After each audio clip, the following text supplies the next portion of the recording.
Jesus fucking Christ, that was loud.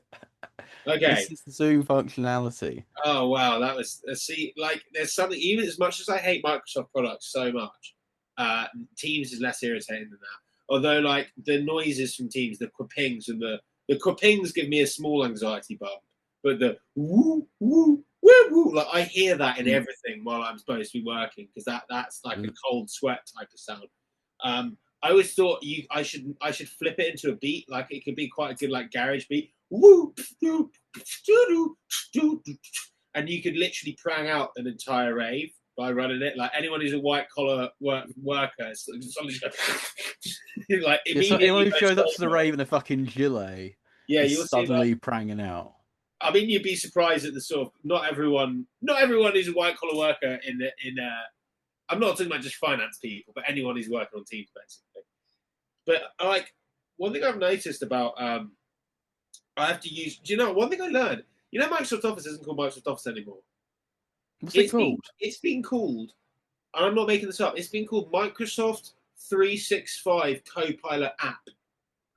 Oh, fuck off. For about a year, and it actually wasn't even called Office before then. It was called Microsoft 365. Oh, okay, yeah. I kind of, yeah, I've seen it called that, yeah. But they were really inconsistent with their branding. So they're like, we're called this, but then they kept calling it Office again. But I swear it's falling apart in real time because I don't use it anymore. I use LibreOffice. It's just free. I don't mind. It can export to other files. I'm not paying for a fucking subscription. Well, I'm talking Everything's about a subscription now. Like I use the Google shit personally. I should switch to Libre, but I've been trying to get it installed on my work computer because I don't want to use Office products or sorry, Microsoft 365 Copilot app.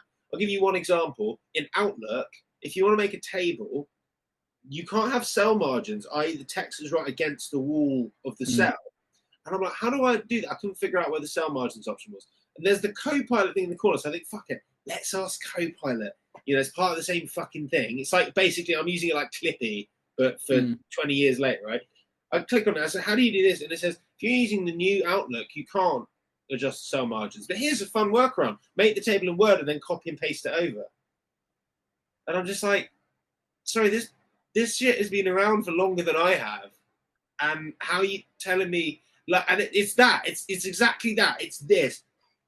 But why does nothing work anymore? Why is everything more expensive and yet nothing works? Every day it gets worse. And what I've heard, I don't know if this is true, but I keep hearing people saying apparently Microsoft now claim they use AI to do 30% of their coding. And if that is true, that lines up incredibly well because it is falling apart in real time.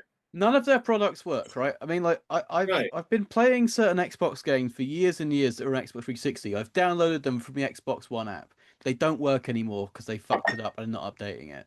Like my Xbox routinely just breaks. Like I cannot expect to buy a game that's set up for that machine and have it work.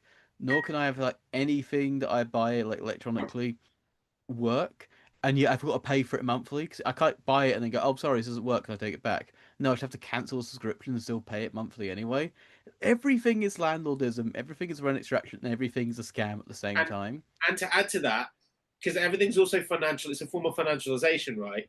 And the next chapter of financialization, the next area to colonize is now people have been saying that like investors and stuff are gamblers for years, but now the next territory is this crazy poly market. Everything's gambling now, right? Now like this is like it's almost like a swamp where like the financialization, the gambling world have sort of like met in this marshy territory in the middle. But in this world, insider trading is a crime, and in this world, it kind of is as well. But apparently, poly market and stuff are almost encouraging insider trading. Well, so poly market and things like Kalshi, for people who don't know, is what's called prediction markets, and they basically allow you to make small bets on anything. And they say that it's not gambling because it's technically a futures contract and not a bet. So people will make bets on anything. Like, so like one of them was like, will the US invade Venezuela? And people will take bets on that, and the wording will be so vague that the platform will take your money and then say, "Oh, it wasn't technically that, so we're not gonna pay any bets out." And CNN now have like Kalshi and Polymarket bets on their chyrons during the news. Really? So this is what I mean. It's the case. It's merging in. It's merging together. It's the case that people will just be betting on the news, and then people in the government will also be betting on the news, and then they will do insider trading on it. And to be honest, everything is gambling. I mean, for example, fucking like Everything's gambling. microtransactions in video games. Yeah, everything's about gambling. Everything's financialized. It's just this like back and forth marshy swamp. Gambling is the only addiction I don't have, right? Because I love gambling. It's 100% chance I win. So, for example, when I open a can, what's in that can? I'm taking a bet. 100% there is cider in that can. No, So I'm doing like a bet. I'm like, there's like a 50% chance it isn't there. I'd take my money to Wincanton Racecourse, right, growing up, because we'd go, it was literally on our doorstep, right? I didn't like it, it's cold as fuck. But I didn't like betting at all because of that. I like the thrill that some people get from the like, is he going to win? Is he not? Is just existential terror for me and a complete loss of a feeling of control. So be like, I'm going to make a bet, odds of 100%, that when I hand this man my money, he's going to give me a pint. Like I would use exactly the same language. I'd just take my money and just drink cider and beer all day. And I wouldn't bother. I don't like betting. And yeah. I mean, my experience of betting was always, as growing up, occasionally we'd go to possibly one of the worst forms of betting before this Polymarket shit came out, which is like Romford Dog Track. I knew you were going to say Romford Dog Track.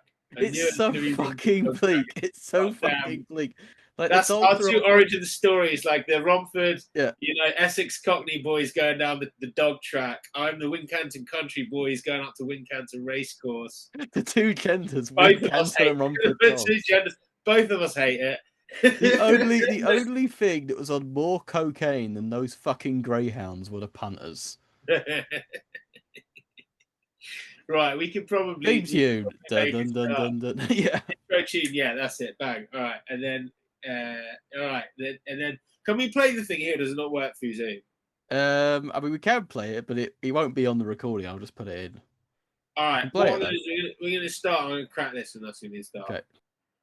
All right. There we go. Fucking hell. Can't grab my own fucking pint jug.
What are you drinking?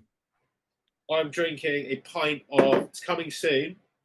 Ranter's Best coming soon. Oh, this is version 1. We're perfecting the recipe. This is predominantly Maris Otter, a little bit of 150L crystal malt. Then we've got Admiral hops for the bittering, and cut my cock off. I can't remember the flavouring hops.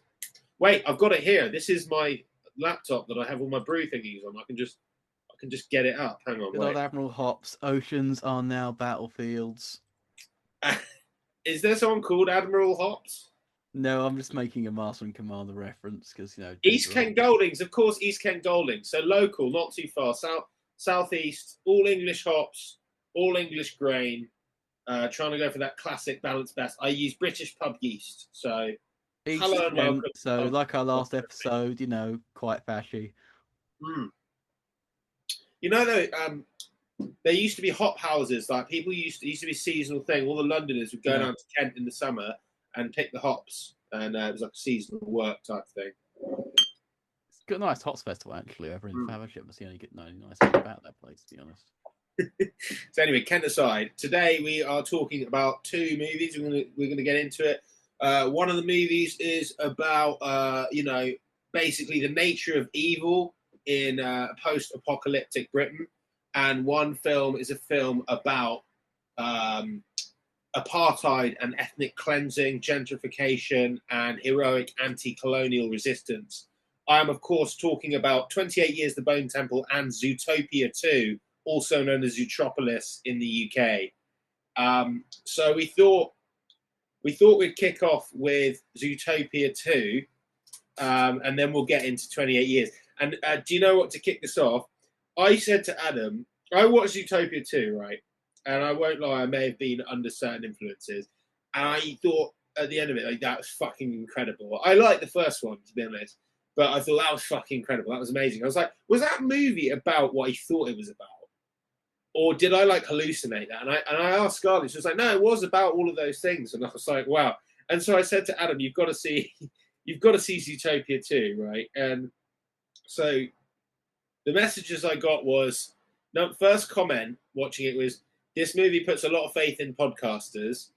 The second one was, what, so are the fish under super apartheid or something? Third comment, actually pretty good. So that's it was actually pretty good. Actually damn good, you know. It's a good movie. And it's interesting because it's billed as a buddy cop movie, you know, and the first one is like a buddy cop movie.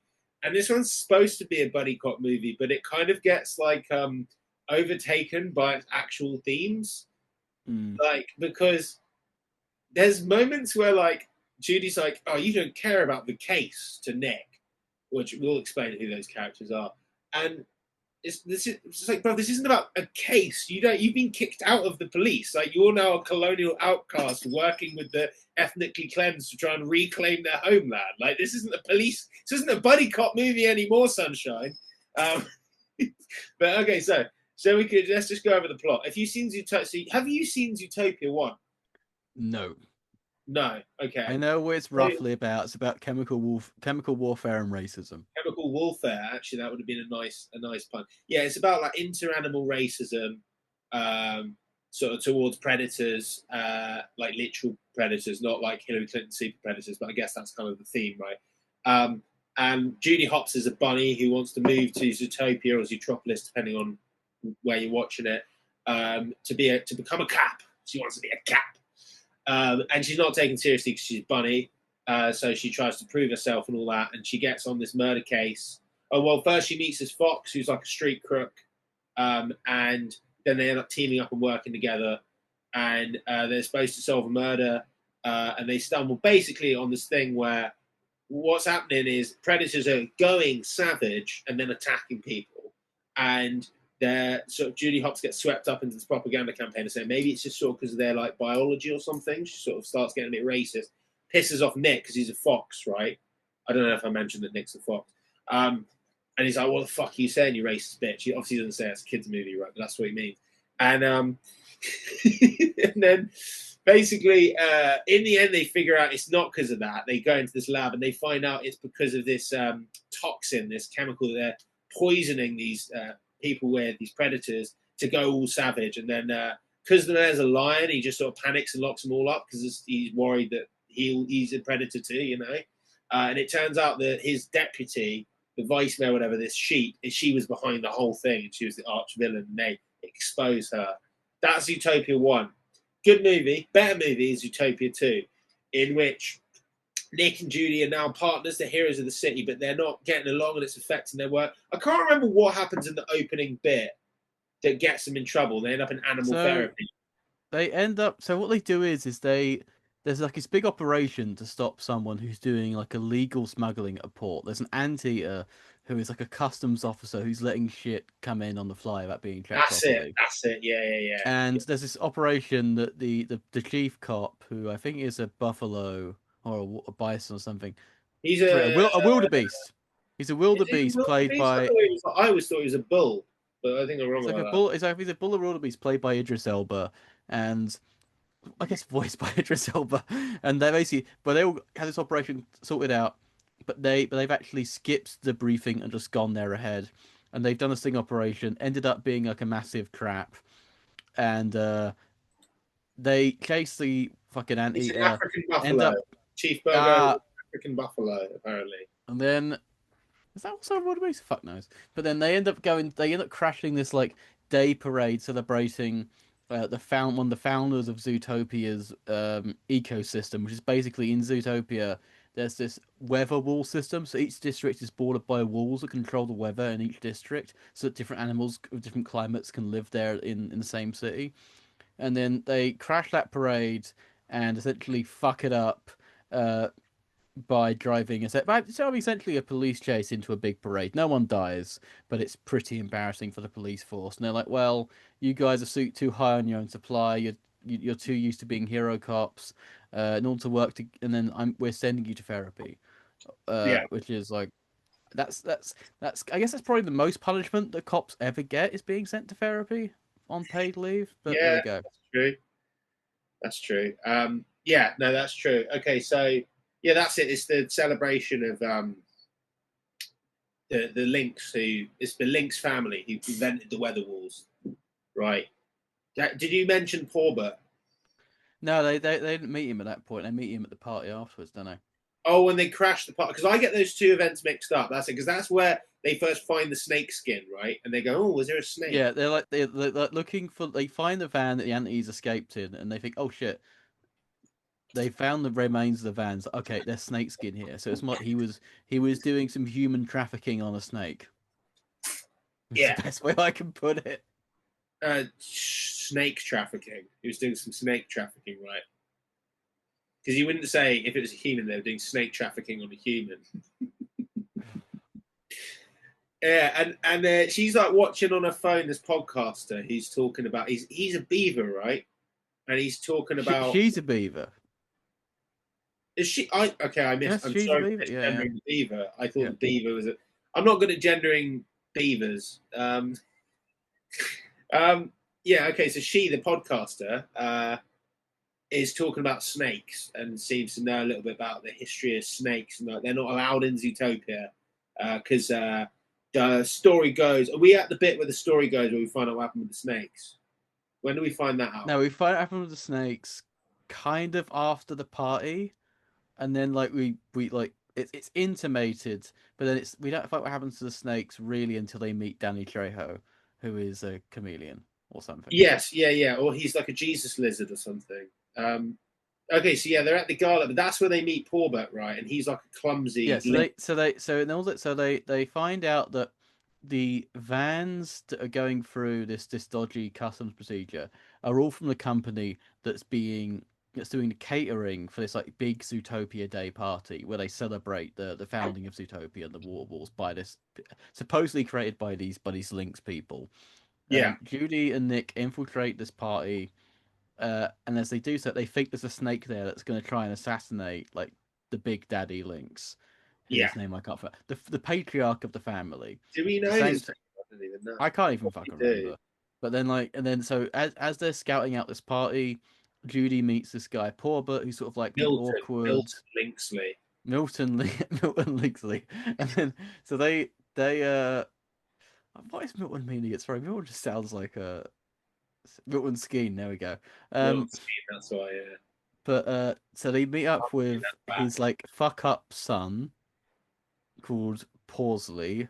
He's like, yeah, very Porbert. awkward. Porbert, that's it, fucking Porbert. Porbert's the And fucking Porbert's a stupid name, isn't it? he's like, oh, I'm really awkward. None of my siblings like me. They don't think I'm a real member of the family or some bollocks.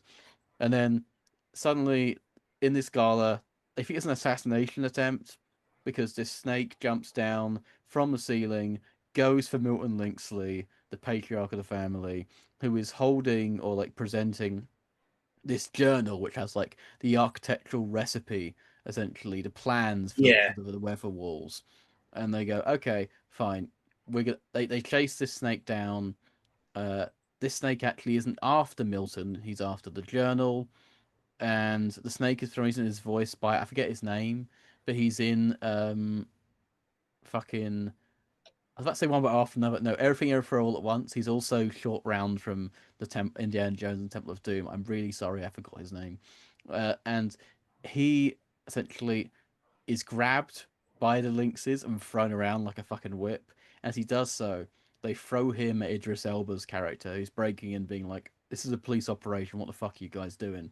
And he gets a fang in the neck, and he's like, "Fuck." This looks like an assassination attempt. So the snake legs it, Judy and Nick are almost like holding the Fang. So people say, okay, you guys are working with a snake to try and assassinate the big bourgeois family and the police officer. They go on the run as well. And then, yeah, they're all on the run from the cops. Which Yeah, HQ? and also there's a mysterious motor because they get away from the building, and Judy gets the book, but there's a mysterious motorcycle that picks up Gary the Snake. We don't know Gary's name yet, but the Snake, who we later find out is called Gary the Snake. And then I'm trying to think what happens next. Is that when we then?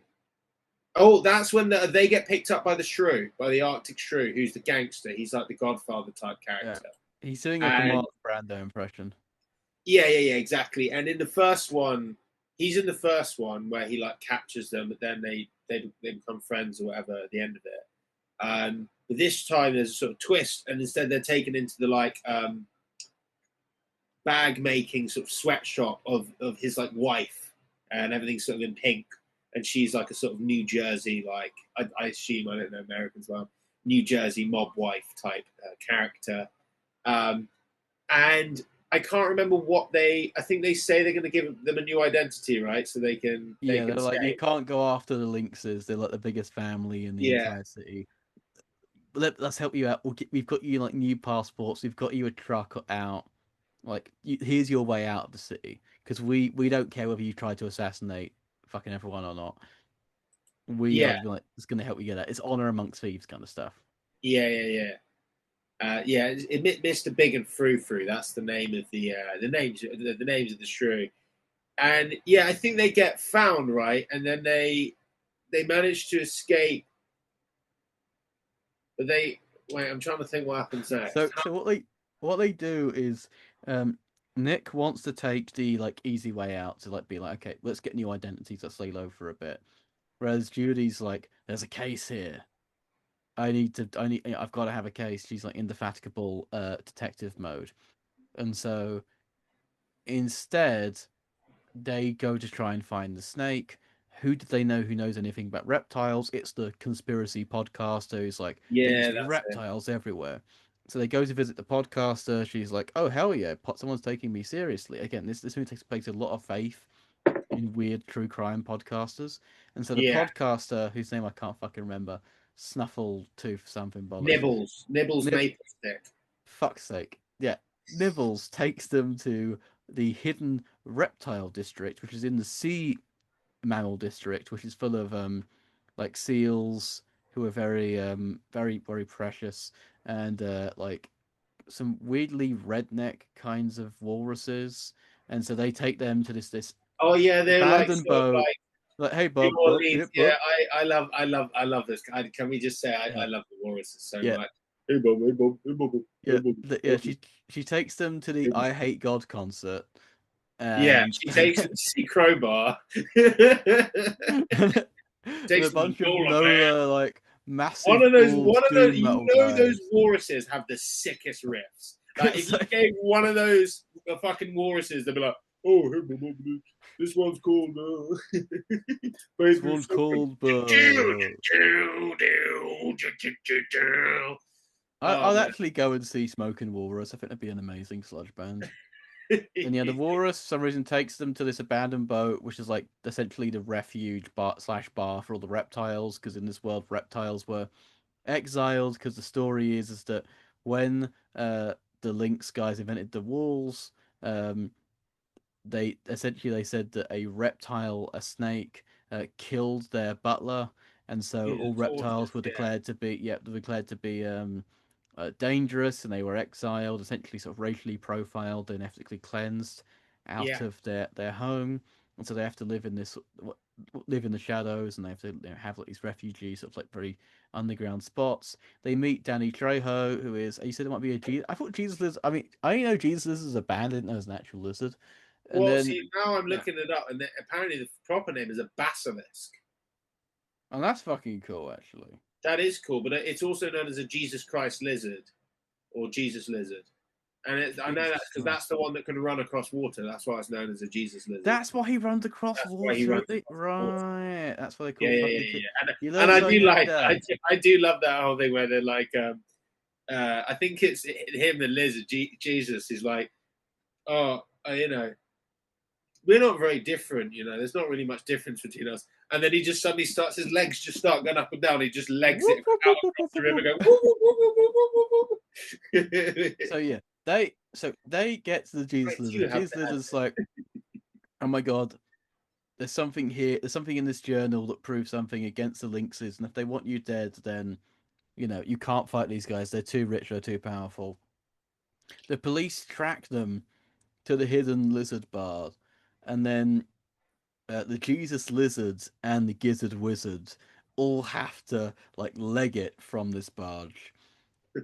They manage to escape the police, getting through some sort of like water tunnel like transit system. Looks kind of like the system from Futurama, but it's full of water. Yeah, it's kind of inverted because it's underwater. Yeah. Yeah, they do this. The snake has also escaped the system. They're trying to chase the snake. However, neither of them can breathe underwater, so they've got to get out halfway through. They somehow end up in like Like Austria or something. Austria, but it's full of goats who speak like in a German. weird rural German accents. But luckily for them, as they're chasing the snake through this water tunnel, they nick his like fanny pack, as the Americans would call it, bum bag, of course, in England, um, and they find that okay, there's a clue there's a clue in his bag for a hidden reptile refuge in this Austrian part of Zootopia, which Yeah. luckily for them is next door. So they Yes. go there Just and they there. find that like we find this like red string cork board showing that reptiles used to live in Zootopia, but they were thrown out, including the snake's family. It's Charlie from Always Sunny, Pepe Yeah. Sylvia. All the. It's a conspiracy that Yeah. it's basically all but saying it's a conspiracy that these people were ethnically cleansed by the lynxes who set up the weather walls. At the same time, Nick gets captured because the police finally catch up with them. Judy escapes with the snake and on the motorbike, and it turns out who's driving the motorbike? It's fucking Pawsley, Bert, whatever his fucking name is. I keep thinking Pugsley. He's Paul Bert. And like, okay, we're gonna escape now. Nick's fucked. It's getting bad, but don't worry about it.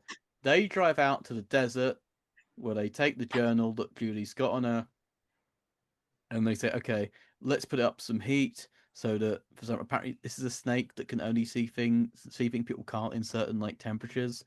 The snake reads the journal and he's like, yeah, this was written by a snake, not by a lynx. So it's like, oh my god, the lynx stole the plans for the weather walls from the reptiles, then essentially framed the reptile for murder, which they actually did, and that caused the ethnic cleansing of the reptile town. So what they want to do now is find out where the reptile village used to be, because if they look at the journal, they say the original pattern that says the lynx's name on it is a fake one. The original pattern with the reptile name on it must be in this reptile town. So they're going to find that. Yeah. Then they essentially load of bollocks. I mean, they go through the desert. They end up in a weird music festival on the other side of a big wall that separates people. Yeah, and I have to admit, my first vibe was just, oh hi, October 7th. There we go. There's an apartheid border festival just there, and I was thinking, I was too distracted by Shakira doing the Waka Waka 2010 World Cup song for the third time. Like fucking however many fucking years later. I didn't even notice it was the Alexa flood operation. I just couldn't help but think, like, they could have had a couple of paragliders in there. Yeah, exactly. Like, I don't know if I'm allowed to say that. Comedy's not allowed anymore. It's not allowed anymore. But they reach the weather wall. The police are still catching up to them. The police somehow have a change of heart because the lynxes are calling him up, being like, "Okay, we put the mayor in charge of you guys. We elected the mayor. You need to kill these people right now." And the cops are like, "Well, no, I don't want to kill people. I'm a cop. I don't kill people." And I'm like, "Yes, you do." But they sort of start having a change of heart. Judy, Bert, and Garage Snake gets to the weather wall. They're about to flip the switch. They flip the switch. They find out where the the patent is in the old reptile town, buried underneath the snow, because the lynxes live in Tundra Town, and they expanded their town to clear out after they cleared out That's the another thing. They were reptiles. going to wipe out Market Yeah, Town, which is where all the war. Because obviously yeah.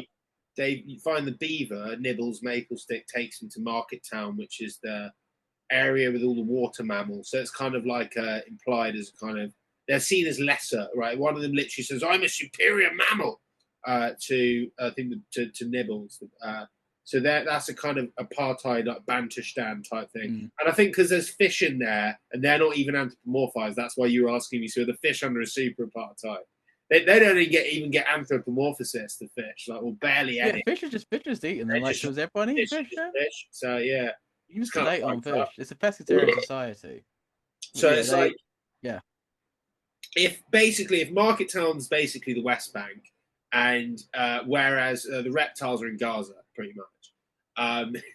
And it turns out that they're trying to find Gary DeSnake's ancestral home. She still has the key in Ottoman era land bill for, and it's located somewhere in Al Aqsa, sorry, in Al Quds.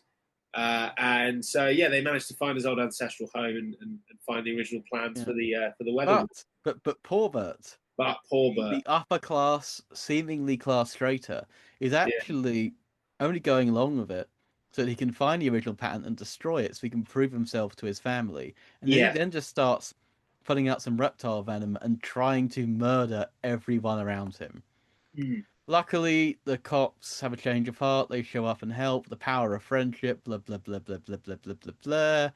They They have anti venom yeah from they have that. Gary. They use the antidote from the snake. Yeah, They revive everyone who's been venomed. They go find the patent. Poor Bert shows up again, like completely after having the shit beaten out of him, and is like, "No, I need to save my He's like a weird version of fucking what's his fucking name? The guy from Fast and the Furious, Vin Diesel's character in Fast and Furious. Like, no, family, family, family. But luckily, everyone beats the shit out of him because, like, fuck your family. They get the patent. They unfreeze the reptiles because the press are something like, "Oh my god, the lynxes who ran everything." Turns out they're bad, and we should all think they're bad. The mayor himself is like, "Damn, these guys are bad," and he starts beating them up. And then, yeah. they thaw out the reptiles. The reptiles get to move back into their original home, and everyone's happy. Everyone has like a big reptile hug, and the cops are the cops are kind of vindicated, and the apartheid system kind of ends, and that's it. I think it. To be honest, I don't even think it kind of ends. It just kind of they're no longer gonna, colonize and gentrify Market Town. But like, Yeah. I The guess they fish is are still decolonized. fucked. The fish is still fucked. The fish are still fucked, but yeah, the rest of them, yeah. So that's the plot of Zootopia 2. So my question coming off the back of watching it was, after thinking, well, did that actually happen? Was how the fuck did they get that one past the censors? Like, how the fuck did they get all of that past? How did they get all that? How did that get made? Because they literally have like hostage taking, like Mm-hmm. they have ethnic cleansing, they have right of return, they have martyrdom. Judy openly says that she's willing to die for this cause. Nick says he's not. He's self-interested. He has an arc. He comes back around. You can't trust, even the member of the family who double crosses them. You can't trust them. They're going to trick you. You've even got like this whole bit where they go out into the desert, like you say, and it's kind of has, illusions of Arab lands. I mean, I am somewhat taking the piss with this because the land they're trying to decolonize is now been turned into a tundra. Yeah, But yeah. But there's still the whole bit the that go off festival into by the the desert. wall on the other side is a genocided land. Like it, I couldn't help but think under the historical circumstances that takes a Yeah, resonant meaning. yeah, and yeah. I just thought it's really good because you also get Flash, because Flash comes back, because Flash is the best character in the first one. Who is Right? Flash again? Oh no, that's The a sloth, sloth. right? Because it comes back, because this is what's actually pretty good about it as a sequel is it brings back a lot of characters. I don't think you have to have seen the first one to enjoy the second one, but I like how they bring back a lot of characters. They bring back Mr. Big, they bring back Flash, because in Flash, the joke with Flash is they're trying to get some information really quickly from the DMV, and he's Nick's guy at the DMV, but because he's a sloth, he does everything really, really, really, really slowly. And because Nick is trying to piss off Judy, he tells a joke, and he knows it's going to take the sloth ages, because I can't even remember the joke, but like, and I always like, even not adulterated, will just always shit myself at that scene, because it's when he laughs at Jake, goes, ha, ha, ha. Yeah, it just cracks me up. And then the joke at the end is he's actually a really fast driver, because obviously he's a sloth. And so they brought that back, and that was cool. I knew he was coming, and they said, I need the fastest driver. I knew it was going to be Flash. I knew he was coming, and I appreciated that they brought him back. It's a surprisingly good film. I mean, obviously there's these liberal contours in it, which is just, suddenly when a bad thing is discovered, the police and the press and the local government are suddenly like, yeah, the integrity of the police. It's like, damn. It's very liberal to be like, oh, the evil capitalist, but the entire political structure, that surely if you have a democracy and capitalism, they'll never have any effect on each other. It's not like there could be, some powerful capitalists, I don't know, maybe on an island somewhere, maybe pulling some strings. They're not even described as capitalists. They're just sort of described as they're just big and powerful. It's almost like their power is described as both racial and territorial. It's like they're lynxes. They're territorial animals, basically. Whereas, whereas like it doesn't say like, well, what do they own? They may have invented the stuff. We didn't say like they own anything. That's true. It's not really. It's more like old school land conquest. You could say it's Lebensraum, It's like saying like, oh, yeah, these guys are the patent holders, and that's why they're so powerful. And I'm like, one would wish patent holders would really love that. And there's no real discussion of. I mean, not to be too harsh on Zootopia 2, but there's not really any economic discussion. No, that's true. Macroeconomics of Zootopia 2, I mean, they have the trappings of like a capitalist bourgeoisie, but they could be lords as well. They could be an aristocracy as well. Although they're not introduced with titles, so I would say it's implied that they are bourgeoisie, and it's because they sort of own land, which I guess is usually be an aristocratic thing, and then there's the whole patent technology thing which plays the whole industrialist bourgeoisie. So it's kind of implied, I think, that they're capitalist bourgeoisie, but none of the aspects of the economy are really discussed at all. The only job we know that exists is cop. Yeah, we have cop, we have customs worker. Inspector. So we have only government employees, really. Like there's no. Oh no, there's in the first one. There's an elephant that sells popsicles, who's racist towards the Nick when he wants to buy an elephant popsicle. Okay, so we have small business owners. So we have like some small business owners, and everything else we see as a job is basically public services or state apparatuses. So really, Zootopia 2 and Zootopia 1, by extension, is set in sort of 1926 Soviet Union. Okay, yeah. Let's say they've got the new economic plan. You know what? Yeah. I think so. So everything is relatively state owned, but there is a small class of consumer goods peddlers. So we're talking. So Zootopia is under the Leninist new economic plan. Yeah. Okay. So it's kind of like so if you want to think about Zootopia, it's like Nikolai Bukharin, sort of era, kind of right wing of the Bolshevik Party. But in terms of like, because patents are very powerful, it's like being taken down by like the Kalashnikov family or something. But do you have like wealthy landowners like the Pausleys, who are? Well, if they're wealthy patent owners, I mean, they could just be party nomenclatura. Yeah. Because we don't see political party, we just see like mayors. We don't see any political. So it could be a one-party state. That's true. We don't really see any partisan politics. So I don't know. This could be a critique of the rightwards turn in early Soviet post-Civil War politics. We don't entirely know. Possibly, I think there's many layers to Zootopia too. There's that. It covers the topic of martyrdom.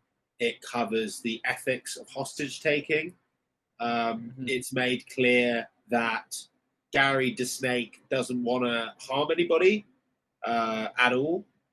and so he chooses to take Milton Pawsley hostage as a way of avoiding violence, as a way of grabbing leverage to avoid violent confrontation. Well, when you've had, your home, everything taken from you constantly, you're being persistently persecuted despite all peaceful opposition. That You remains need your something for leverage, especially if your entire people have been held hostage in either cells or through permanent forces of apartheid and exile, which is a yeah. kind of hostage taking in many ways. Well, of So course, and yeah,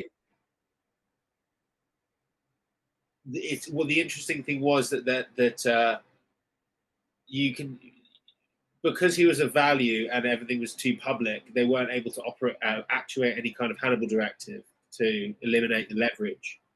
yeah. Because of the circumstances, they wouldn't permit. So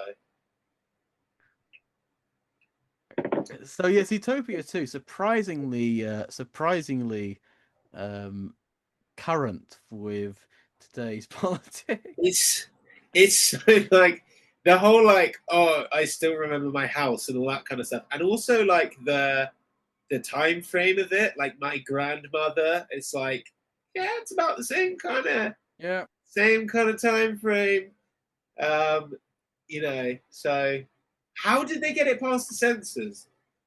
And how are they billing this as a buddy cop movie? That's the other thing that I I said think earlier. because I think in many ways, because the story of such a massive sort of genocidal, racist displacement is in many ways so morally black and white because of the intensity of the evil underlying this displacement, that'd be really hard for people to have an objection to it without strong ideological or economic incentive to do so.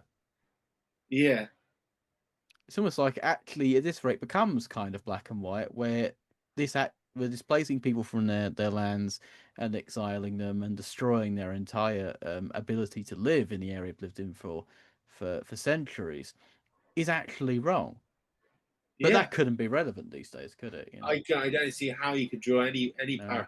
any parallels. Like, no, I I think mean, that is it. really, yeah, I think that is it. I think so, but I have to believe that there must have been people involved yeah. who were looking at it and going, Well, it's like in Star "We Wars, are we where getting it's this? like, Is this getting made? Is this yeah. is this going through?" Well, it's like Star Wars, where it's like, okay, here's an evil empire of guys in Hugo Boss suits who are like, yeah, we're going to destroy an entire planet, so no one can stop us from like doing imperialism. And these guys are like, no, no, actually, we're going to blow up this entire like zone that's primed to destroy every other planet. I'm like, yeah, that's everyone was like, yeah, that's pretty good. I mean, George Lucas was like, yeah, the rebels of the Viet Cong. It's Yeah, kind of obvious, isn't it? It's just it's not black and white morality. It's just morality. It's become such a stark distinction between good and evil, with people actively doing evil, that it becomes practically black and white. yeah. I mean, in it, like it's also that all the fig leaves have gone now. Like now, people just say the evil thing out loud, and so Yeah, people more and more sound exactly the same as like cartoon villains. yeah, because they've only understood the world through cartoons and never experienced evil, coming back to them. And speaking of evil, Speaking of evil, so second movie, also known as Pub Goth, the movie, is 28 years later, The Bone Temple. So we did 28 years later previously when it came out. We were big fans. Sorry, it's a good best. And yeah, now we're doing the sequel. So conditions for watching it, we went to Tokyo Square. So Adam was there. We were at Tokyo Square, Croydon. You were eating what I can only describe as a sort of mountain of spicy chilies in a bowl. I got the Szechuan chicken, which is Szechuan cuisine. You just have a bunch of Szechuan chilies, a bunch of fried peanuts, and a bunch of chicken in a bowl with some rice on the side. It's a sort of spice that coats your mouth so beautifully that even when you drink a pint, it tastes like salty spice. It's fucking beautiful. Yeah, I mean, fair enough. It looked a bit much for me, but I salute you. I think I had some sushi, and then I had something else, some Korean fried chicken, and then I had something from the Indian place. Forget what, but it was good. I was making the most of the food court. all washed down with 3 pints of crisp Asahi, or maybe it was 2, I can't remember. I And had 3 pints of Asahi, and then the heat was getting to me, so I went to the bar and I'm like, I see you got Baileys behind there, mate. Just give me one; it will take the heat down. And he was just like, he's never served Baileys to anyone at this Indian, Japanese, and Chinese food court before. So yeah, he was just sort of like, "What? Do you want a mixer with that?" And I'm like, "No, mate, it's that thing there, please. I need some yeah, alcohol yeah. that's also Just going give to me the take care. bottle. just give me the bottle, mate." And eventually after some negotiation, he found the Baileys, but like it was sorted. Yeah. No, and then I got some popcorn and we were watching. The problem was during the movie, some fucking bozo knocked my whole popcorn all over everything and just everywhere, just avalanche of popcorn. And ladies and gentlemen of Pub Goth transmission, I have a confession to make. I was that bozo. So I had to just sort of sit in a sea of popcorn for a lot of the movie, but I had to make a swift exit as well when it was over. But it was the whole Pub Goth extended universe at the screening as yeah, well. it It was was Scarlett, Matt, Carter, it and was like the Scarlett, Pope of Matt, Pub Goth was there. yeah, it was the whole gang was in. We were in Croydon, you know, we'd eaten a load of Asian food, various Asian fusion, had a few pints. We were charged up, and I'm pretty sure we probably pissed off everybody in the sort of at least 3 rows from us because we were having a good time, just pub goths having a laugh. No, we were pretty quiet during the screenings. They had no right to be pissed off. Well, I was just having a good time. I was the bits that made me laughing. I was really laughing, and then afterwards we went to Spread Eagle, which is now Wayland's, and they had a few pints of London Pride. Excellent, an excellent evening around. A lot of Bosch. A lot of Bosch, yeah. Pope of Pub Goth kept saying Bosch, and He that kept somehow saying attracted. Bosch, and somehow that was Riz. Well, no, because that attracted 2 ladies to the table who were pretty pinted and have been to like Primark or something, and they were like saying, "Oh my god, you keep saying Bosch." I was talking to Mac, who kept saying Bosch, and then they dropped like a bag of their shopping, which was full of panties, and then Mark was just like, "Oh, you dropped your panties there," and then they were like, "Excuse me, what?" And said, "No, you've literally dropped a bag, like 3 bags for the That's panties." just the effect that Pub Goths have on This is some pub. This folk, is It's just I can't turn it off. It's just this is can't. excellence, This is It's, magnanimity. Shout out to so, Mac. shout Put out the film. to Pub Goth. But yeah, so that's what happened in terms of the event of watching the movie. The movie itself, overall, it was sick. So in terms of the plot, the first one, I'm not going to take you all the way back to days. The first one starts with this little blonde kid who's Jimmy. He's watching the Teletubbies with all these other kids. The infected all come. They all get everyone. He runs out to his dad's a vicar, so he runs out to the little church, little chapel, and he hides. And his dad's all like, "Yeah, it's the day of judgment," and he gets all done in. And Jimmy's like, no. And then he runs away and he gets away. And we don't see from Jimmy. And then we go to a little island that's off the northwest or northeast coast. I think it's northeast, right? Northeast. It's I keep forgetting what side it is in my head. And it's just like a little island that's got a causeway, but the causeway is only there when the tide's out, a couple parts of the day. There's all people living there, but they're short on all supplies and stuff. So it's a little parochial little community there. People surviving on this little island. We introduced this little kid called Spike. His dad's there. He's cooking bacon. Bacon's a bit of a rarity. His mum's there. She's not doing so well. She's like bedbound. She's a bit lost it upstairs. Go back and watch a previous episode. Go back and watch the previous episode. That's true. I'm going to run through it quickly. Anyway, they basically decide to go on the island. You think you're going to get supplies, but it's actually just so Spike can get blooded, shooting up some infected. They get chased by this alpha. There's all big infected now, and he runs after them. They run back to the island, and basically he sees like a thing in the distance. And he goes, "What's that?" And the like, "Don't worry about it." Then he asks on the island, "What is that?" to like this family friend. And he goes, "Oh no, that was a doctor, but he's all weird because when we saw him, he was all piling up dead bodies everywhere, and he waved at us. We were like, "Oh fuck!"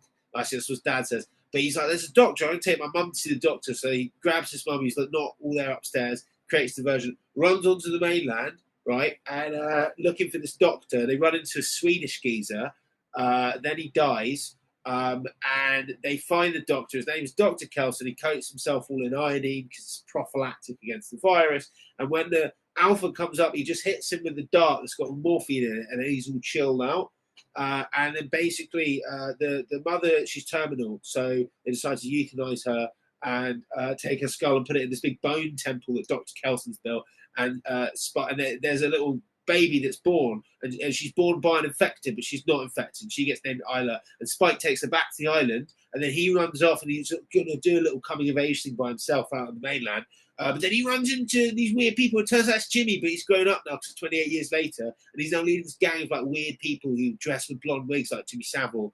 And it's a bit like Clockwork Orange. So now we start the new movie and it kicks off right from there. So we got Jimmy and his gang, and they're called the Jimmies, and they're referred to as the Fingers. And Spike's like one of them now. But to make his way in, he's got to fight another one. So they're having like a fight, like a knife fight. And he's obviously going to lose. He's just like a little kid. Then he stabs him in the leg, and he takes the thing out, and it's an artery, and he goes, yeah. And the guy's like, oh, no. And then the guy, he dies. He bleeds out. So now Spike is a Finger. So now he's like part of the gang. And then the next thing happens, which is that they go to like a farm. Do they go to the farm next? So it skips this like group of survivors essentially running in some of the infected. One of them tries being a hero and tries killing some of the infected rather than hiding from them. He gets infected. He kills one of them, gets some blood on him. He gets some blood in his mouth. Kills two. He kills two, gets some blood on one of them, starts turning. These two other survivors, they leg it back. It's like, nah, fuck this. They get back to this gated farmhouse. They knock at the door. An old bloke who's like one of the one of the people who lives with them says, "We have visitors," and they go, "Oh fuck!" They get in, and it's the Jimmies, the Jimmy group, the Jimmy cult. They're being made food, or basically force people who live there to make them food, and they're like very fun. They have like these jokes with each other. They make one of them do like a Teletubby stance because the last thing like when you got like a group of friends, like, it's like you're like sibling and their mates or whatever, and you got to sit in a room with them, and they've all got their just really fucking annoying, stupid in jokes. They're all laughing like ha ha ha. Yeah. Kind of like that. Yeah, and then Jimmy's just like, well, yeah. Also, we're gonna kill you all, and the people try and fight back. They lose, and then they all get basically tied up, naked in the barn. And that's where Jimmy declares his sort of religious ideology. So basically, Jimmy is a Satanist, and he believes that old Nick, aka Satan, is his dad, and he's talking to him from, I don't know, hell or whatever, and telling him to give, well, quote unquote, charity to the humans of the apocalypse, which is basically torturing and killing them and offering their souls up to Satan. So the Jimmies are all part of this cult. They believe that old Nick is like telling them to have this, sadistic cruelty delivered on to the other people they meet. They're called the Fingers because they are the fingers of the hand of Jimmy, who is the son of Satan. They start torturing these people in a really, really gruesome way. We're talking flensing and flaying sort of stuff. I'm not a good one with gore, so I'm always Spike, who is one of the Fingers now, he can't take it. He's throwing up and everything. He doesn't want to take part in it. But he does meet. It's brutal. It's really brutal. But he talks to one of the Jimmies called Jimmy Inc. The one in the red tracksuit is like, oh, it's okay. It's just charity. She's kind of like in the ideology. She's Glenn Bentoned up nicer. As well. Oh yeah, she's got like the fucking Glenn Bentoned up. Yeah, she's got the full. She's got the full inverted and cross. For those who are only listening at home, means branded inverted cross into the forehead. That's what means, of course. There's long extended torture scenes telling us that these people are evil. There's one survivor who's hidden in the barn who they don't know is there, who escaped them. Yeah, she's pregnant as well. She's hiding up in the rafters of the barn. Yeah, and one of the survivors, a young man who is clearly he's there, right? But he hasn't been done yet. He's maybe been done a little bit, but the others they've been flayed yet. He's just been tortured. He hasn't been done yet. Yeah, and they say to him like, okay, you can either get tortured and murdered in charity, Yeah. or you can fight one of the Jimmies and take their place. He chooses one of them to fight called Dipsy. Uh, he he's given a knife. She's got a knife. Dipsy, that is. They fight. He is clearly losing. Gets stabbed a couple of times, and she's like, "Okay, I've beaten him. I get to choose which way he dies." It suggested that she's just gonna like castrate him and kill him that way. I think it was like skinning his genitals. Yeah, and as she's about to do Removing this, his yeah, trousers is the term. yeah, and Because as the she's about to, removal of the yeah, shirt meant skinning, basically. mm. That's what Jimmy said. Yeah. And as she's Sorry, about to go. do this, the survivor who's hiding away from them, she's up in the top of the barn, and in this barn there's like a big hook for carrying stuff to the top rafters of the barn. She throws that hook down. It lands in Dipsy's head, basically killing Dipsy. And then at the same time, the survivor has like a second wind after seeing Dipsy die, runs up to a gas canister, cracks it open, sets the barn on fire as well as a couple of Jimmy. So it's all complete chaos. The pregnant survivor escapes after beating the shit out of Spike a little bit, and Yeah. a couple of Jimmys die. It's complete chaos, and then Jimmy says, "Fuck, okay, Spike, you should probably die for your complete fuck up here." But Yeah. they're like, but that's Jimmy Inc., the one who's kind of like nice to Spike. She suddenly says, "No, let's let old Nick decide." And Yeah, Jimmy's because like, "No, while they were doing charity and yeah, torturing, she was sent off to have a look about. mm, And what she spots in the distance is some geezer in red, who we know to be Dr. Kelson. And actually, you know what? We sort of missed no, I some was going bits to get to out. it." You were going to get to it. My Yeah. sincerest So, apologies. what Jimmy Inc. has seen is she's seen Dr. Kelson's bone temple, which to her, she's a bit guy, fully red skinned. She's in She a thinks that's Satanist cult Satan. as well. Yeah. So, And he's surrounded by a temple of bones. Now, this is where Dr. Kelson comes in, because Kelson, uh, whose whole thing is finding corpses, stripping the skin off their bones, putting their bones in the bone temple. And we should note, whilst he's doing this, he's singing Duran Duran's Girls on Film to goes himself with the entire film. time. Yeah. He keeps getting approached by this Got alpha that. infected he calls Samson. And he keeps, Yeah. blowing darts in his neck, getting him high on morphine, and then it's pretty fine. But the thing is, Samson keeps coming back because Samson really likes getting high. Yeah. And Yeah. so Kelson and Samson end up building up a kind of friendship where Samson's not like, I'm going to kill you because I'm infected. They basically sesh Yeah, together on opium. yeah. They Or basically establish a kind of friendship where yeah. Samson's like, I'm going to come up to you, you're going to get me high. And Kelson's like, oh my God, this guy might actually be my friend because I don't see anyone. And at one point, he starts dancing with him Yeah, whilst he's dancing with whilst them they're while both singing high. Rio, I think. Yeah. Yeah, While and they're both that's high on why more. that's why Jimmy Inc. sees he when she sees Kelson, she sees him dancing with Samson. She's like, this guy is dancing with the infected, who Jimmy's cult thinks are demons. So they're like, oh, I've seen this guy surrounded by a temple of bones, bright red skin, dancing with demons. And an This must be alpha old as well. Nick. Yeah, this must be old Nick. So really, if we all worship old Nick, Jimmy, we should let old Nick determine Spike's fate. And so, okay, like, and Jimmy's sort of like, okay. So they all go to find Kelson, who they think is Satan. Yeah. And but that's one of the things I like about it is that like this is where you start to see that like that Jimmy is like very much just a charismatic cult leader, the kind of Jim Jones type figure, where he's just sort of like the main thing about a cult is about just controlling everyone. You don't, Yeah. the story is for them. It's not for you. You know I what I mean, mean? it's not fucking subtle, is it? The idea that Yeah. a guy dressed in a blonde wig, a blonde guy obsessed with gold, who's modelled after a famous paedophile, is control. It's Trump, isn't it? Let's. Alex Yeah. Garland is not. To quote Garth Marenghi, he's right. I know writers who use subtext and they're all cowards. Yeah, fair enough. So they go to see old Nick, i.e. Kelson, and Jimmy's like, I'm gonna go see him first because obviously he doesn't know who the fuck this guy is.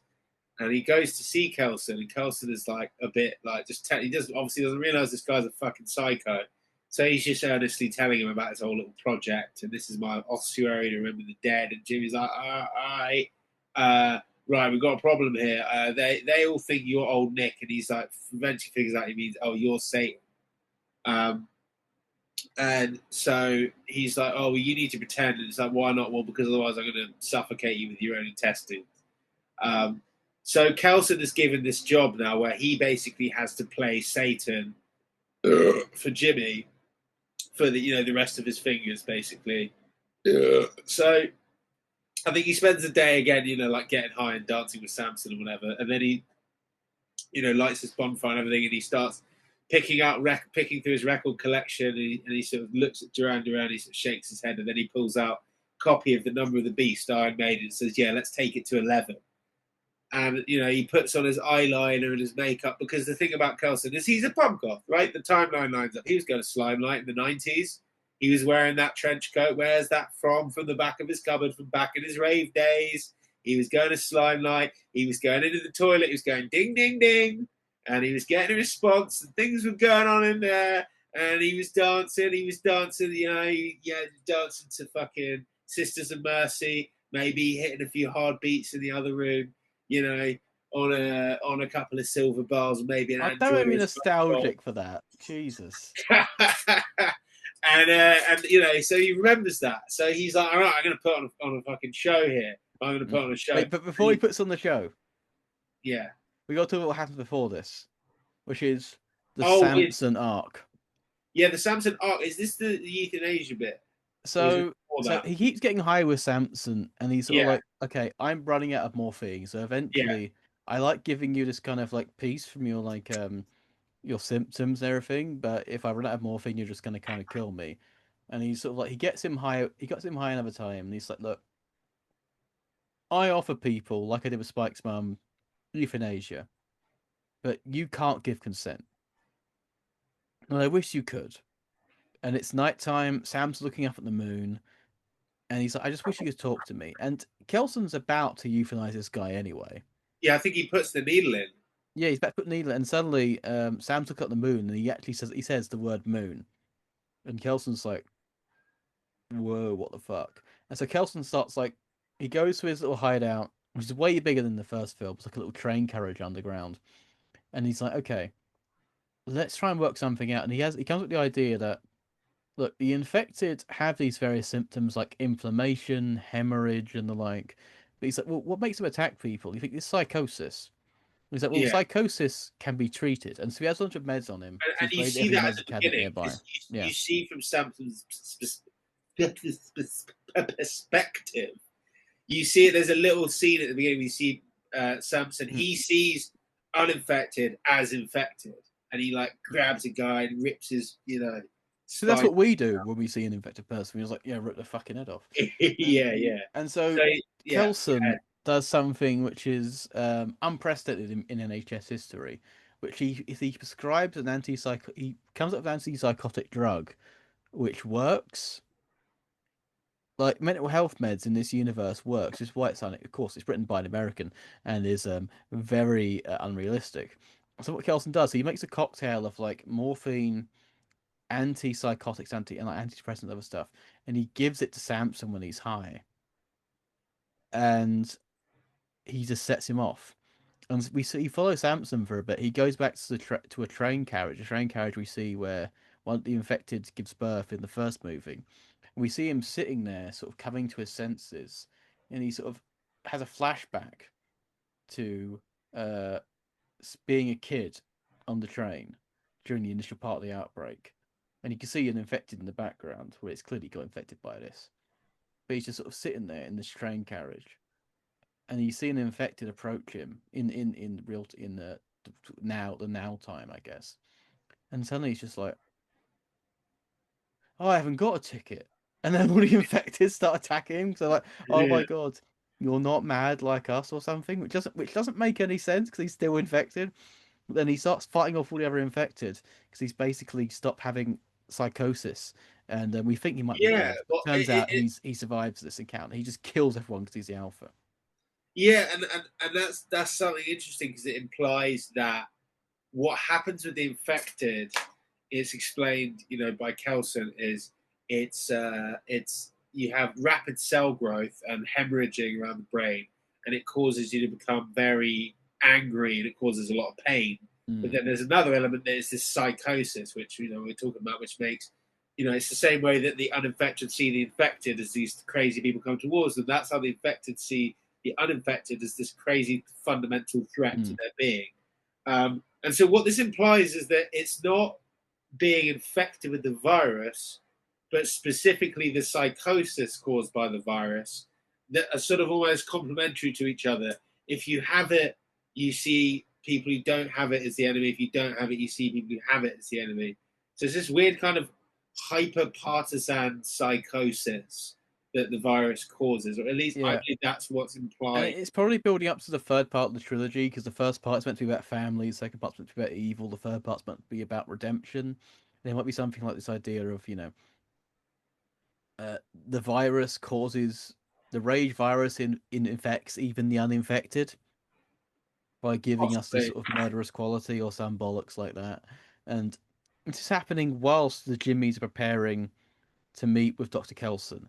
So as Dr. Kelson preparing for this big show where he's meant to be Satan, Samson's having this journey of becoming himself again, Yeah. Yeah, so then we have the showdown where you have basically they show up to the Bone Temple and Kelson is there dressed as Satan with all this goth makeup on, wearing this trench coat.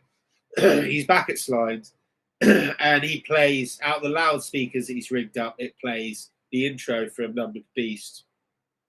Bow to you, O earth and sea, for the devil sends the beast with wrath, because he knows the time is short. Let us who have understanding reckon the number of the beast, for it is a human number. Its number is 666. And then they cut out the laugh and go straight into the riff. As someone who knows everything, I was air basing in the cinema. I was because I know every note of that song in and out. So I know it bothers my autistic brain when they cut it a few times and they're like, where's Adrian Smith's solo? Like, or they cut out the laugh. But I get why they did it. Obviously, it works with the panache of the video. And so Kelson puts on this performance. He lights a big flame and it all goes up in fire and he's like dancing around and he's got this this stick with it's throwing out some I think it's potassium nitrate or something that he was pouring out earlier. You see him and it throws all fire everywhere and you see this fire dancing. So this is what I love about it. This is what I fucking love about it, because he's a pub goth, right? He was a goth back in the day. He knows about fire dancing. He knows about gothic makeup. He knows about metal. They don't know shit, these people, because they were kids, right? They don't know about fire dancers. They don't know about goth makeup. They don't know what a trench coat is. They don't know about Iron Maiden. They don't know about like fire. So they would absolutely have fallen for this whole deal because they don't have any of the cultural context. And so he's able to use all this kitsch cultural context to completely fool them. And that's what remember, this is before the vinyl revival kicked off. So this vinyl player that Kelson's using for the Iron Maiden record is actually vintage. This is, I think, Bruce would have been dead at this point. Let's be honest. No, but I mean, but he's not that good. No, but I'm trying to think like how he was back in. Wait, when did Bruce Dickinson rejoin Iron? This is important. This is important. This is the sort of thing that people need to know. If you want to understand 28 years later the Bone Temple, you need to know precisely when. I think he might have rejoined in 99, to be fair, but hang on. He rejoined in 99, but Brave New World. When did Brave New World came out? Brave New World came out in 2000. So I think, Bruce was back and Brave New World was out. Yeah. But it just come back. They wouldn't have known who the fuck he was. They wouldn't have known who Iron Maiden was.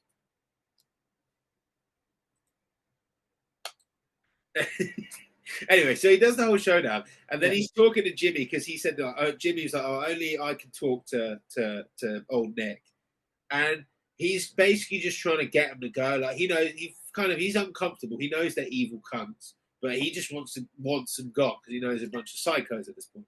So he's like, "Oh, Jimmy, you've been doing great work. You know, you should go and you should like expand your numbers or whatever." Then he suddenly sees behind one of the masks that is Spike, and so he tries to. He's like, "Oh fuck, I've got to save Spike here." So he says, "I have one more command. You must be crucified," referring to Jimmy basically.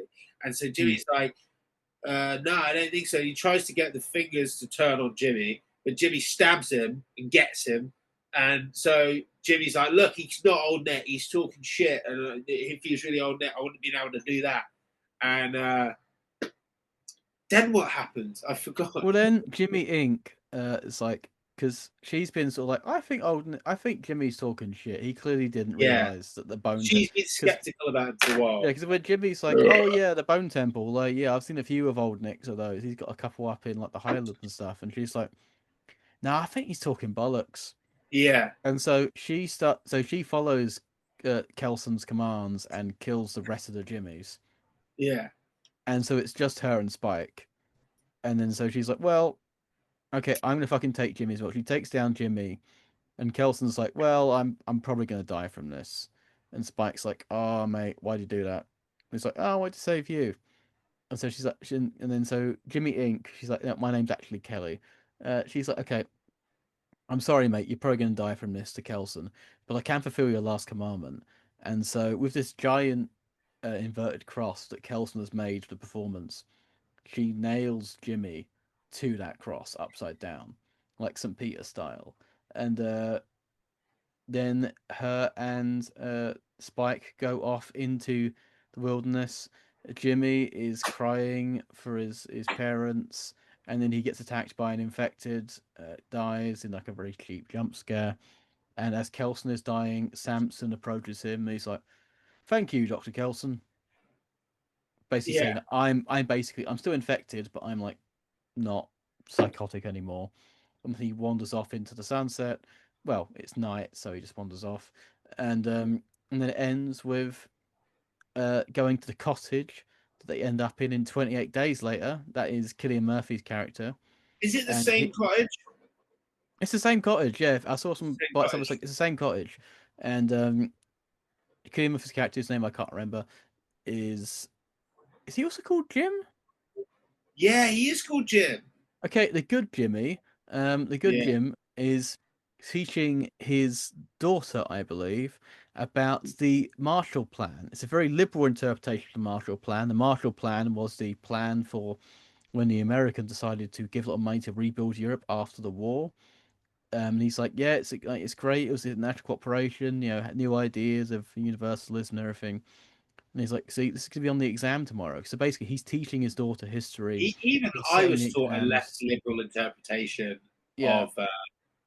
I and then went to a fucking conservative school, and they were a bit like, "Oh, it's a bit of control over Europe." You know, even we I was. weren't taught about the Marshall Plan because we were never taught to expect anything, any sort of free money because we weren't good enough for that. Um, over in Dagenham, but suddenly his daughter's like, "Do you hear that?"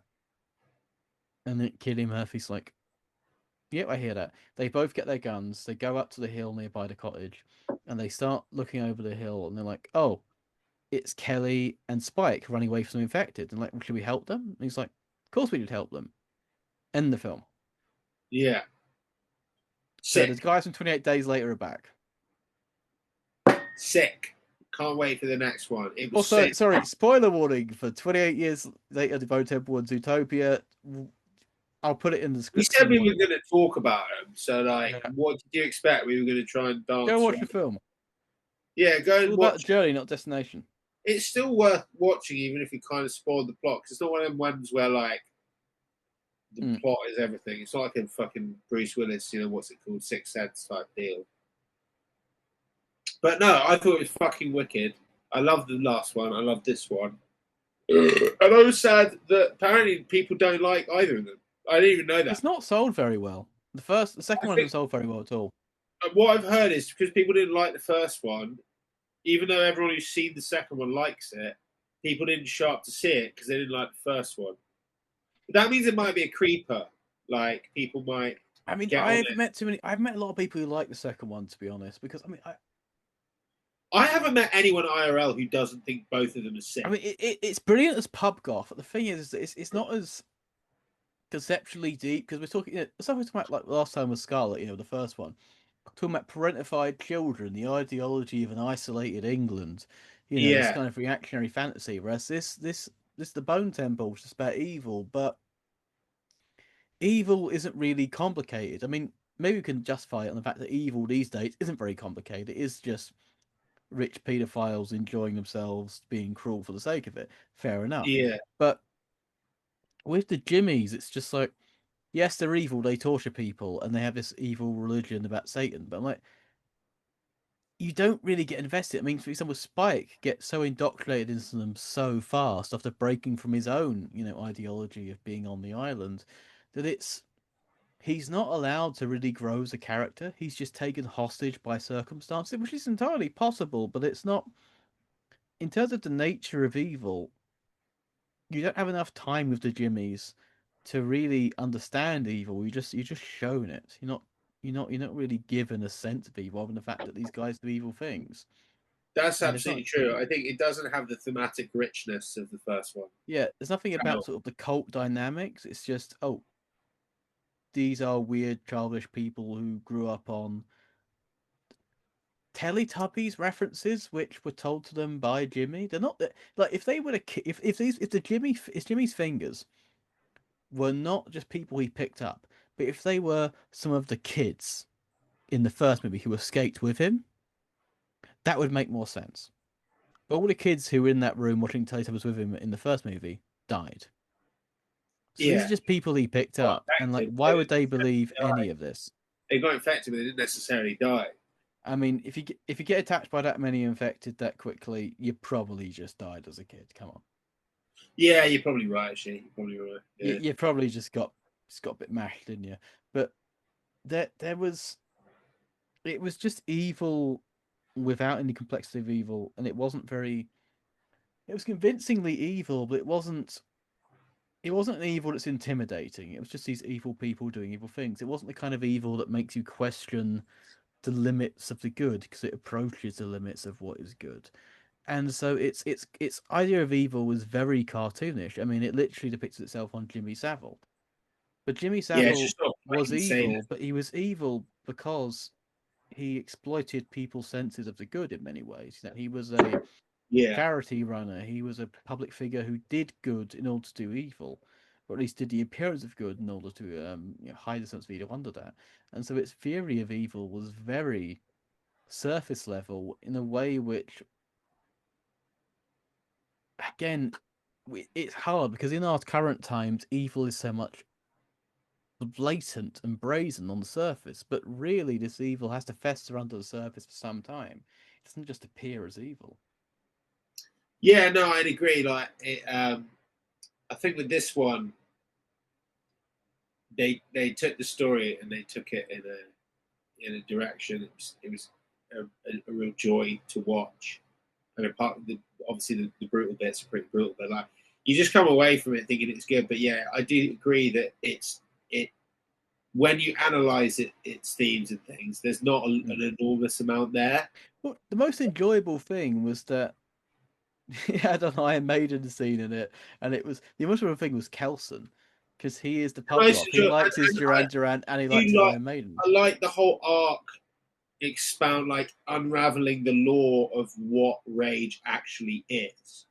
I like Mm. that whole angle of it. I really, and this whole thing of this, obviously, basically Kelson getting on the sesh with Samson and slowly being able to cure him. Like I just love that the whole scene, that whole idea of like this extremely lonely person who's built all this stuff is just like fuck it, I'm just gonna get high on morphine with this infected guy and just dance and sing around. I mean, I love that in a post-apocalyptic context. I just love that I loved as a it. concept because as we've kind of established, if you've seen Children of Men and you've seen that, I would argue that in 20, 30 years' time, I'm probably going to be a synthesis of Jasper and Kelson.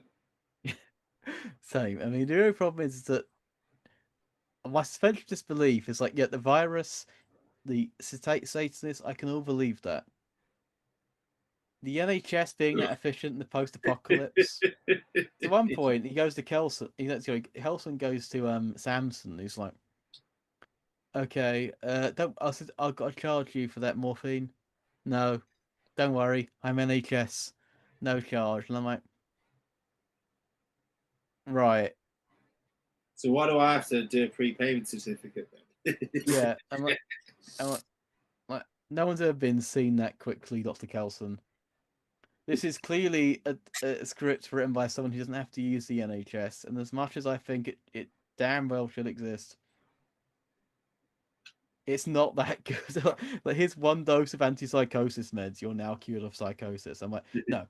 Samson is gonna like revert psychosis in like 2 days, and not only that, because of Dr. Kelson, he's almost certainly got a morphine addiction. Yeah, I mean, I'm like, poor guy. in the state that they're in, I mean, they're going to notice that on top of the whole rage thing. Yeah, it's like get racial. I think because the next movie is about redemption. It's gonna be like Samson redeems himself. I don't know, dying, saving Spike or something, and I'm certain that fucking Cillian Murphy's gonna die as well. So what? Okay, the new generation's gonna redeem the past by learning these lessons. But Spike in this movie did not learn anything because he's just sort of like a kid who's been traumatized again. He came through Yeah, this that's whole lesson true. in the first one. Now he's just like, He I was doesn't in a really go through any parentified. arc. He's just Yeah, in well, complete Scarlett said he was a parentified overindulged child in the state. first one. In the second one, he's just sort of like, I've been picked up by the Jimmy Savile cult. And I'm like, give this kid a break. Yeah, I mean, he has to he gets kind of like in the first one, his dad traumatizes him by forcing him to stare at this, upside down. I don't think they even are infected, or maybe they are. There They're isn't infected. It's the Jimmy cult has like taken someone and hung them upside hung down, them and they've upside either down, become infected or they were infected. or they were infected, and he forces forces Spike to Yeah. stare at it like, oh, you basically just like you got to get traumatized. I'm going to traumatize it. It's good for you. Unless the You got plot to make is you a basically real that man. Spike. You can't be a real man Yeah. unless you're heavily traumatized. Unless the entire plot is that Spike for both these movies is like the infected, the uninfected are just as bad, but Yeah, he doesn't have any interaction with Samson, so he doesn't have any means of seeing that the infected can be. yeah, it's true. Hmm. Like now, Kelson's gone. Like the whole project Yeah. is kind of The gone unless they characters no stumble. longer play any role standing in for the audience. Because like Yeah, if it's going to be like, okay, we are the audience seeing the infected can be just as human as the uninfected, then wouldn't Spike have to see that if he's the audience stand-in? But this is kind of, I guess, the limit of Alex Garland's writing, to be honest, which is it's very on the nose. You feel like yeah. Civil You make War, a but it's very valid on the nose. point. They kind of fucked it, really, didn't they? I mean, this has nothing to do with the directing is fantastic, of course, from Nia DaCosta in the second one. It's just I think the writing is inadequate for the gravity of its message. Well, I think I agree with what you said, but I think what you said that I think the main problem you've identified is the fact that the whole arc that we saw was with Kelson and with Samson, and Spike didn't have an arc because he was just Mm. held in like a pattern of complete fucking trauma, Mm. uh, and didn't see anything, and was in no way involved in the entire arc that happens with Kelson. That only happens between Kelson and Samson, and therefore, I guess dies with Kelson unless Samson is just like cured now.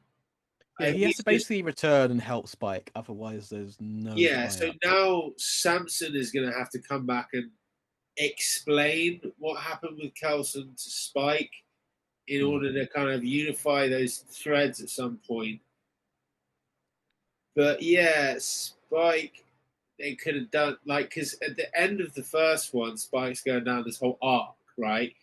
He's Mm. going through this whole. I've got to go do my little, wild man thing by myself. Here's a baby. Cheers.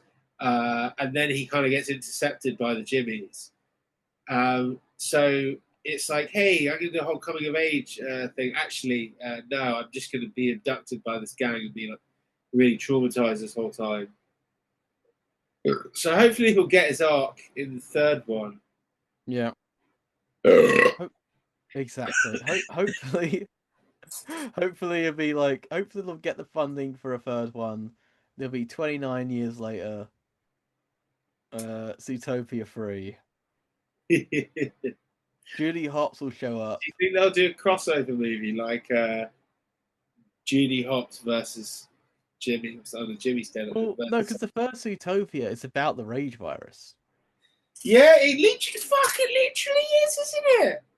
It fucking is. They're called night howlers, but yeah, like Yeah, because it what is is the about the first rage what is the virus. first outbreak? It's the animals get infected with rage and they get set free by some animal rights activists. The first movie is really hates animal rights activists. The first 28 days later does, yeah, but now you got me thinking that Zootopia is a prequel because there's animals in an asylum in Zootopia, and that could be the experimentation lab where the monkeys first get out of in 28 days. So I think it's possible that Zootopia could be a prequel for 28 Days Later. Even though, yeah, well, I was going to say it came out after, but that's how fucking prequels work, isn't it? Duh. Folks, we're in the through the fucking looking glass here. It's what you come in for. Like and subscribe for these kinds of earth-shattering insights. Well, we got up to the 2 hour mark, so you probably spare our precious listeners. Do we have any plugs? Yeah. New Daigoro video. New Daigoro video. I don't want to die for a paycheck. Check that out on YouTube and catch us on tour in April. I totally know exactly when and where we're playing. I don't have to look it up on our website every time. I need to remember when and where we're playing because that would be stupid. 2nd of April, we're playing the Black Heart London. Nice. This will go up before the tour, so this is actually worthwhile. 3rd of April, we're playing Manchester.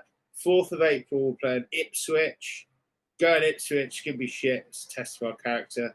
Then 5th of April, Sunday, Easter Sunday, we're playing the Portland Arms in Cambridge. And then on Tuesday, the 7th of April, we're playing, Ron in France. I can't pronounce it because I'm good with my French. Renn. Oh, sorry, so you're not going to Ram, you're going to Rand. Got it. Wrong. And then on Wednesday, the 8th of April, we're playing Lorient. Lorient. 9th of April, we're playing La Rochelle. Nice. April 10th, Friday, we're playing Bordeaux. I'll make sure to get a bit of wine in. I don't usually drink wine, but if you're going down Bordeaux, you might as well have a bit of wine, innit? Have a bit of wine! And then on the Saturday, April 11th, we're playing Bayonne. So, yeah, if you're... do we have French? If you're in France, let us know. Comment. I haven't seen the buzz drop. We've probably got 1 million on the buzz drop we have on the fucking YouTube. So if you're in France... If you're in France, you better come see Daigoro on one of those aforementioned dates. And let us know. Sacre bleu. Now they're just going to be fucked off. Yeah, and that's all. I thought I was going to say another thing, but that's it. Yeah, but go also check out our new music video. I don't want to buy. I don't want to die for a paycheck. I don't want to die for a paycheck. Filmed in Croydon, made by us. That's on YouTube. If you just want to listen to the tune, that's on Spotify. We're gonna have some more shit coming soon. You got any plugs, Adam? Yes, I've got a new book out as per usual. It's called Acephalus, the Erotic Tarot of George Bataille. The copies have just arrived. They're very lovely hardcover coffee table, and it's something to say wine table books. There'll be a surplus sale of the books going up in the next couple of weeks. I'm currently teaching a class. The Rise of Music Commons on camp. That's already sold, so probably can't do that. And I've got another thing to sell as well. It's called My Labor Power. If anyone wants to hire me, editing, audio or video or text, or you want me to write something, I'm broke all the fucking time. I'm applying for jobs right now, but the academic market is shit. Hire me. I can sometimes pay for money, and I can use that for pints and most importantly rent, because universal credit is shit. please hire me because this is halfway free. You probably wouldn't want to. But you need someone to teach a hire me. module on Zootopia. Fucking exactly. Like Judy Hagel, Hops and the Good Best. Come on. But yes, these are the plugs. Do we have an instructable for this session? Yeah, fuck it. So not an instructable as such because it's the first time I'm doing this. But if you like me, you still smoke tobacco occasionally. Not a big tobacco smoker, but I do like a bit of tobacco. Problem with tobacco: why is it so expensive when it's literally just a plant? Well, it turns out you buy a pack of seeds for about £5 and you get about 1,000 seeds. So what you do is you sprinkle them over a bit of soil. Don't cover it. They like a bit of light. Spray them with the spray bottle. Then when they get under a dome in the module tray, then separate them out, pick them out, and plant them out, and then you grow them bigger. Put them out, after first frost, late April, May, and you want to grow them, and they grow their leaves. If you get any flowers, pick them off. Keep picking them off, and they'll keep growing leaves.